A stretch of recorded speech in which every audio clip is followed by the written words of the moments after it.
Hello and welcome back to commerce अड्डा with Divya. आज के इस वीडियो में हम डिफरेंट तरह की कॉस्ट को और कंटिन्यू करेंगे, जानने की कोशिश करेंगे। पहले ही हम सीख चुके हैं कि मैन्युफैक्चरिंग कॉस्ट क्या होती है, नॉन मैन्युफैक्चरिंग क्या होती है। ऑलरेडी आपको पता है कि मैन्युफैक्चरिंग कॉस्ट वो सारी कॉस्ट है जो गुड्स को बनाने के लिए, प्रोडक्शन के लिए लगती है, और जो बाकी की कॉस्ट होती है वो सारी नॉन मैन्युफैक्चरिंग है। फर्दर डिटेल्स के लिए आप पिछली वीडियो को फॉलो कीजिए और उसे देखिए, और उसमें आपको सारे आपके डाउट्स क्लियर हो जाएंगे। मैन्युफैक्चरिंग कॉस्ट को ही प्रोडक्ट कॉस्ट कहते हैं और नॉन मैन्युफैक्चरिंग को ही पीरियड कॉस्ट कहा जाता है। अब आते हैं हम वेरिएबल कॉस्ट पर। तो वेरिएबल कॉस्ट क्या होती है? जस्ट सपोज आपके घर में एक अच्छा सा गेट टुगेदर हो रहा है और उस गेट टुगेदर में आपने 7 गेस्ट को इनवाइट किया। ओके, आपने उसी के अकॉर्डिंग फूड भी प्रिपेयर कर लिया था, सब कुछ कर लिया था, बट आपने देखा कि और भी लोग आने वाले हैं। आपने कहा कि चलो ठीक है 12 गेस्ट हो जाएंगे। अब 12 गेस्ट हैं तो भाई ऐसे खाना खिलाए बिना तो नहीं भेजेंगे उन 5 लोगों को, उनको भी खाना देना है, अच्छे से पूरा पड़ जाए, हमें और मटेरियल की रिक्वायरमेंट होगी, तो फूड और भी हमें बनाना पड़ेगा। हमने क्या देखा, जैसे ही एक्टिविटी इंक्रीज हुई, जैसे ही 7 से 12 गेस्ट हो गए, तो हमारा जो खाने का रिक्वायरमेंट था वो भी क्या हो गया, इंक्रीज हो गया, राइट। तो आप अब आ जाइए इस वेरिएबल कॉस्ट के ऊपर। तो वेरिएबल कॉस्ट क्या कहती है, ये वेरिएट करती है, चेंज होती है जैसे ही लेवल ऑफ एक्टिविटी चेंज होता है।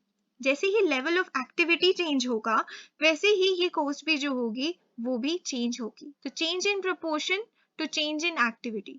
तो ये क्या हो रहा है, प्रोपोर्शन में चेंज हो रहा है टू चेंज इन एक्टिविटी। तो जैसे ही एक्टिविटी चेंज होगी वैसे ही इसके प्रोपोर्शन में भी चेंजेस आ जाएंगे। तो एग्जाम्पल के लिए आप मटेरियल ले सकते हैं। मटेरियल आपका कौन सा हो सकता है, जो डायरेक्ट मटेरियल है। इवन आप डायरेक्ट लेबर भी ले सकते हैं। तो ये क्या हो रहा है, ये प्रोपोर्शनेटली चेंज हो रहे हैं जैसे ही आपकी लेवल ऑफ एक्टिविटी में चेंजेस आते हैं। अब एक कंपनी का एग्जांपल भी लेके देख लेते हैं। तो एक कंपनी के अंदर आप देखिए कि इस कंपनी का काम है वैसे मैन्युफैक्चरिंग का। ये फैक्ट्री में मैन्युफैक्चर करती है शर्ट्स वगैरह को। तो जो शर्ट्स को बनाने के लिए, एक शर्ट को बनाने के लिए जो इनका खर्चा होता है वो हो जाता है 200 रुपये पर यूनिट लग जाता है। इनकी कॉस्टिंग लग जाती है इतनी। अब उनको अब ये कह सकते हैं कि उन्हें बनानी है 50 यूनिट्स, ठीक है। तो 50 यूनिट्स बनानी है, मतलब 50 शर्ट्स बनानी है। तो 50 शर्ट्स को बनाने के लिए कितने लग जाएंगे, तो 50 इंटू 200, 10,000 आपका हो जाएगा रिक्वायरमेंट। 10,000 आपकी कॉस्ट हो जाएगी। अगर अब 50 यूनिट की जगह उसे बनाने हैं 100 यूनिट्स, अगर उसे 100 यूनिट्स बनाने, उस केस में क्या होगा, तो 100 इंटू 200, दिस वुड बी 20,000। हमने क्या देखा, जैसे ही लेवल ऑफ एक्टिविटी चेंज हुआ, 50 यूनिट से 100 यूनिट्स पर आया, उसकी जो कॉस्ट थी वो भी चेंज हो गई, 10,000 से 20,000 आ गई। एक और केस ले लेते हैं कि 200 यूनिट सपोज हम बना रहे हैं। तो 200 यूनिट्स बना रहे हैं तो क्या होगा, तो 200 इंटू 200 इट वुड बी 40,000। तो 40,000 उसकी कॉस्ट हो जाएगी।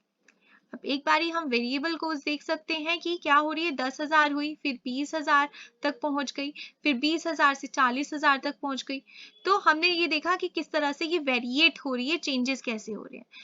अब एक बार के लिए हम ये भी देख लेते हैं कि वेरिएबल कॉस्ट जो हमारी जो चेंजेस हुए हैं वो पर यूनिट में कितना आता है। पर यूनिट, एक यूनिट को बनाने के लिए कितनी वेरिएबल कॉस्ट है। तो वेरिएबल कॉस्ट पर यूनिट को बनाने के लिए हम सिंपली ऐसे निकाल सकते हैं कि change in cost over change in units। तो आपका कॉस्ट जो है, सपोज हम 50 एंड 100 वाली इस लेवल ऑफ एक्टिविटी की बात कर रहे हैं, तो कितनी थी, 20,000 आपकी हो गई थी, आपके एक्सपेंसेस हो गए थे 20,000 के ओवर, आपने 10,000 आपने देखा कि ये 10,000 आपका कॉस्ट है, तो as compare to this divide by change in units आपका कितना हो गया, 100 यूनिट्स का हो गया है, और माइनस 50। तो आपका कितना आ जाएगा, ये 10,000 ओवर 50, जो कि आ जाएगा आपका कितना, 200 यूनिट्स, मतलब 200 रुपीज पर यूनिट। तो 200 रुपए लग जाते हैं एक यूनिट को बनाने के लिए।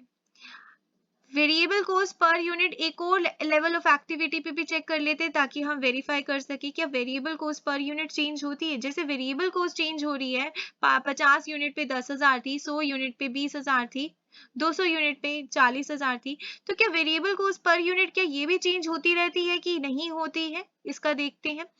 तो हम यही फॉर्मूला लगाते हैं वापस से, change in cost over change in unit. तो चेंज इन कॉस्ट आपका कितना आ गया, आपका 40,000। अब की बार ना हम इस वाले लेवल को देख रहे हैं, तो 200 यूनिट और 100 यूनिट को कंपेयर करके देखते हैं। तो 40,000 माइनस 20,000 डिवाइड बाय 200 माइनस 100, तो ये कितना आ जाएगा आपका 20,000 डिवाइड बाय 200। तो आप इसको सॉल्व करोगे तो आपको पता है कि कितना आ जाएगा, सॉरी यहाँ पे 100 आएगा, तो ये आपका कितना आ जाएगा, फिर से आपका 200 आ जाएगा। इसका मतलब क्या हुआ कि वेरिएबल कॉस्ट जो होती है ओवरऑल देखें तो वो ही प्रोपोर्शनेटली चेंज होती है, सिर्फ ये ही प्रोपोर्शनेटली आपकी चेंज होती है। पर अगर आप वेरिएबल कॉस्ट पर यूनिट की बात करें तो ये कांस्टेंट रहती है। ये क्या रहती है, ये कांस्टेंट रहती है। 200 रुपए यूनिट, यहाँ पे भी 200 और यहाँ पे भी 200 सेम रही। तो हम क्या कह सकते हैं कि जो वेरिएबल कॉस्ट पर यूनिट जो होती है वो रिमेन कांस्टेंट रहती है, सेम रहती है। इसी चीज को क्या हम ग्राफिकली प्रेजेंट कर सकते हैं? यस, हम कर सकते हैं। तो ग्राफिकली हम इसे कैसे प्रेजेंट करेंगे वो भी देख लेते हैं।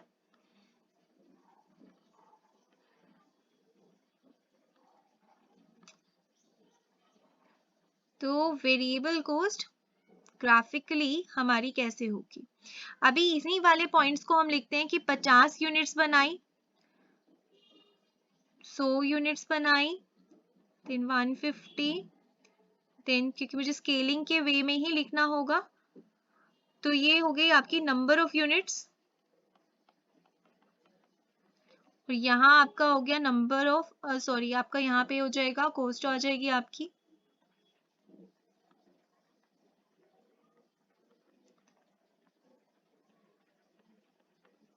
और मैंने यहाँ पर अपना लिख दिया कि ठीक है पहले हमारी 10,000 है, फिर हमारी 20,000, 10,000 का गैप ले रहे हैं स्केलिंग में, तो 30,000 एंड देन 40,000। तो ये कैसे जा रहा है कि पहले 50 आपने यूनिट्स बनाई तो आपकी 10,000 की कॉस्ट थी, अगर आपने 100 यूनिट्स बनाई तो आपकी 20,000 की कॉस्ट थी, और जब आपने 200 यूनिट्स बनाई तो आपकी कितनी थी, 40,000 की कॉस्ट थी। तो ये कुछ इस तरह से जाएगा आपका, तो आप इसको इस तरह से ले सकते हैं। तो ये ऐसा कुछ जाएगा आपका वेरिएबल कॉस्ट। तो ये आ गई आपकी वेरिएबल कॉस्ट। अब हम क्या देख रहे हैं कि ये जो वेरिएबल कॉस्ट आई है तो ये जीरो से इंटरसेक्ट होते हुए जा रही है, कि मतलब अगर आप एक भी शर्ट नहीं बनाते हो तो आपको मटेरियल की रिक्वायरमेंट मतलब वेरिएबल कॉस्ट की रिक्वायरमेंट जरा सी भी नहीं होगी, राइट। तो आपको जरा सी भी वेरिएबल कॉस्ट की रिक्वायरमेंट नहीं होगी अगर आपने एक ही यूनिट बनाई। तो वेरिएबल कॉस्ट पर यूनिट आप देखते हो कि रिमेन कांस्टेंट है। आप हर लेवल पे देख लो तो आपकी जो हर लेवल का ये जो कॉस्ट जा रहा है पर यूनिट वो तो सेम रहने वाला है, 200 रुपए की कॉस्ट है तो उतनी ही रहने वाली है, उसमें चेंजेस आपको नहीं मिलेंगे। एक यूनिट को बनाने के लिए तो उतनी ही कॉस्ट लगेगी। तो ये इस तरह से आपकी जो होती है ये वेरिएबल कॉस्ट होती है। नेक्स्ट आ जाते हैं हम फिक्स्ड कॉस्ट पर। अब आप देखिए आपके घर में कुछ ऐसे एक्सपेंसेस होंगे जो कि होने ही होने हैं, परमानेंट है, वो होते ही होते हैं और ऑलमोस्ट फिक्स्ड नेचर के होते हैं। तो एक्सपेंसेस ऐसे कौन से हैं, जैसे कि अगर आप किराए के घर पर हो तो आपको रेंट देना ही देना है, राइट। अगर आप को पता है कि आपको पता है आप रेंट के घर पे हो या फिर आपके खुद के घर पे हो तो भी आपको इलेक्ट्रिसिटी बिल देना है तो देना ही है। आपको अगर ये कहा जाए कि आपका खुद का घर है और आपका खुद का घर है तो आपको म्युनिसिपल टैक्स तो देना ही पड़ेगा, तो म्युनिसिपल टैक्स जो होता है वो आपको देना ही देना है। तो ये क्या है, ये ऐसे एक्सपेंसेस हैं जो आपको देने ही देने हैं, जिन्हें हम फिक्स्ड कॉस्ट कह सकते हैं। costs that do not change in response to change in activity. इससे कोई फर्क नहीं पड़ता कि आपके घर में 7 गेस्ट आ रहे हैं या 12 गेस्ट आ रहे हैं, रेंट आपको तब भी देना है, इलेक्ट्रिसिटी बिल आपको तब भी देना है। तो चेंज इन एक्टिविटी से कोई फर्क नहीं पड़ेगा, आपका कॉस्ट उतने का उतना ही रहने वाला है। तो हम इसमें कंपनी के केस में देखें तो कंपनी के केस में कौन से एग्जाम्पल हो सकते हैं?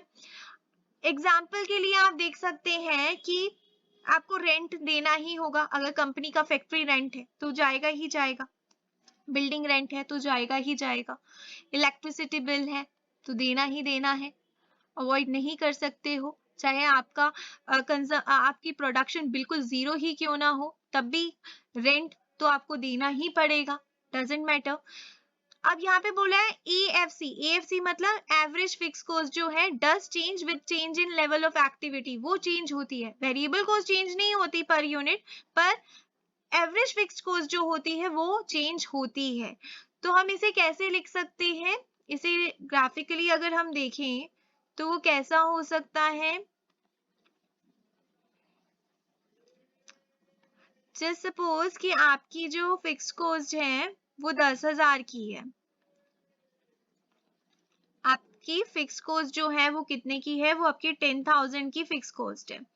अब 10,000 की जो आपकी ये जो फिक्स कॉस्ट है, चाहे आप 50 यूनिट्स बनाओ, चाहे आप 100 यूनिट्स बनाओ, चाहे आप 150 यूनिट्स बनाओ, चाहे आप 200 यूनिट्स बनाओ, डजेंट मैटर, 10,000 जो आपका ये फिक्स कॉस्ट दिया हुआ है ये उतने का उतना ही रहने वाला है। अब इसी को अगर आप इस वे में ले लें कि अगर आपको पर यूनिट चेक करना है कि पर यूनिट आपकी फिक्स्ड कॉस्ट कितनी बन रही है, तो फिक्स्ड कॉस्ट अगर आपकी पर यूनिट चेक की जाए तो कितनी बनती है? तो मैं अगर देख रही हूँ कि ये जो फिक्स कॉस्ट है पर यूनिट जो है वो कितनी बन रही है, अगर मैं 10,000 को 50 से डिवाइड कर दूं तो मेरी कितनी कॉस्ट बन जाती है? मेरी बन जाएगी ये समथिंग 2,000, राइट? 50 से डिवाइड किया, मेरे पास ये समथिंग 200 बन जाएगी, ठीक है। अब मैंने इसे 10,000 को 100 से डिवाइड कर दिया, अब मेरी कितनी बन जाएगी? ये बन जाएगी 100। अब मैंने दोबारा से अब देखो चेंज कर रही हूँ, मैंने इसे 200 से डिवाइड करा तो अब कितनी बन जाएगी? ये बन जाएगी मेरी समथिंग 50, राइट? तो क्या हो रहा है? ये धीरे धीरे आपका क्या हो रहा है? डिक्लाइन में जाता जा रहा है, डिक्लाइनिंग में जा रहा है। जैसे जैसे यूनिट्स बढ़ती जा रही है, जैसे जैसे यूनिट्स बढ़ रही हैं, आपका एवरेज फिक्स कॉस्ट जो हो रहा है वो डिक्लाइनिंग में जाता जा रहा है, तो वो कम होता जा रहा है क्योंकि आपकी यूनिट्स बढ़ गई हैं।